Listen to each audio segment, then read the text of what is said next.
ক্ষমতার ৩ মেয়াদে ডজনখানেক বড় আন্দোলনের মুখোমুখি হয়েছে আওয়ামী লীগ। প্রতিবারই মনে হয়েছে সরকারের পতন সন্নিকটে, কিন্তু নিজস্ব কৌশল খাটিয়ে বারবারই পরিস্থিতি মোকাবেলা করে নতুন উদ্যমে যাত্রা শুরু করেছে দলটি। কিন্তু এবারের কোটা বিরোধী আন্দোলন ৩ মেয়াদের শাসনকালের সবচেয়ে বড় চ্যালেঞ্জ বা সরকারকে উদ্বেগে ফেলেছে বলে মনে করছেন কেউ কেউ।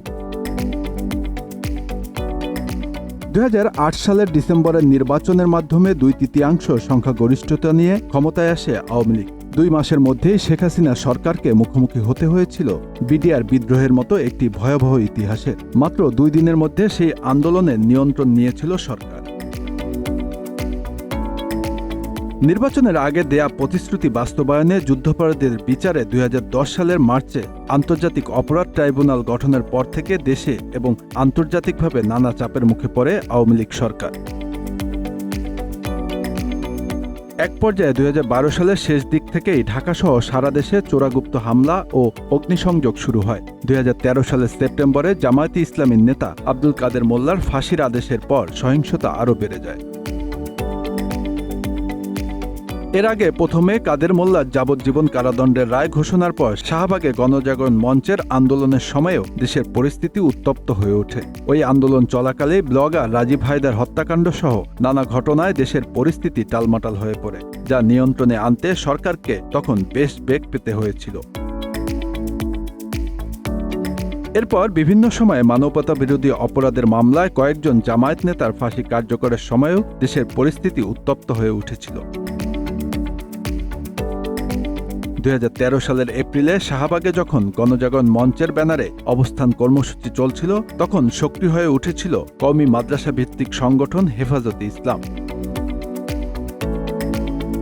গণজাগরণ মঞ্চের সাথে সম্পৃক্ত কয়েকজন ব্লগারের বিরুদ্ধে ইসলাম ধর্ম নিয়ে কটূক্তি করার অভিযোগ সহ ১৩ দফা দাবি তুলে ধরে সংগঠনটি লং মার্চ ও ঢাকা অবরোধের মতো কর্মসূচি নিয়ে আলোচনায় উঠে এসেছিল।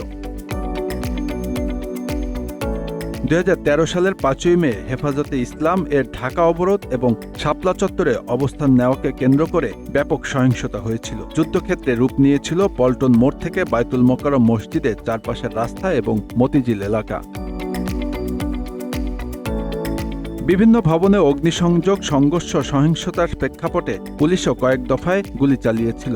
পরে মধ্যরাতে আইনশৃঙ্খলা রক্ষাকারী বাহিনীর সদস্যরা ৩ দিক থেকে ঘিরে ধরে অভিযান চালিয়ে শাপলা চত্বরে অবস্থানকারীদের সরিয়ে দেয়। ২০১৪ সালের নির্বাচনে বিএনপি ও জামায়াতসহ বিরোধী দলগুলো বর্জন করে প্রতিরোধের ডাক দিয়েছিল। বিরোধী দলগুলো নির্দলীয় নিরপেক্ষ সরকারের অধীনে নির্বাচনের দাবি জানিয়ে আসছিল। এর জের ধরে নির্বাচনের আগে ও পরে প্রায় ৩ মাস ধরে সংঘাত সহিংসতা হয়েছিল বাংলাদেশে।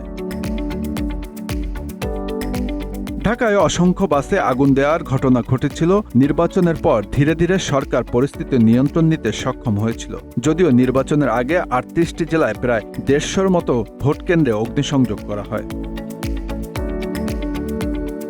২০১৮ সালের ২৯ জুলাই থেকে ৮ আগস্ট পর্যন্ত বাংলাদেশ জুড়ে চলছিল স্কুল কলেজ পড়ুয়া শিক্ষার্থীদের নিরাপদ সড়ক আন্দোলন। ঢাকায় বাস চাপায় ২ শিক্ষার্থীর মৃত্যুর জের ধরে প্রতিবাদকে কেন্দ্র করে ওই আন্দোলনের সূচনা হয়েছিল।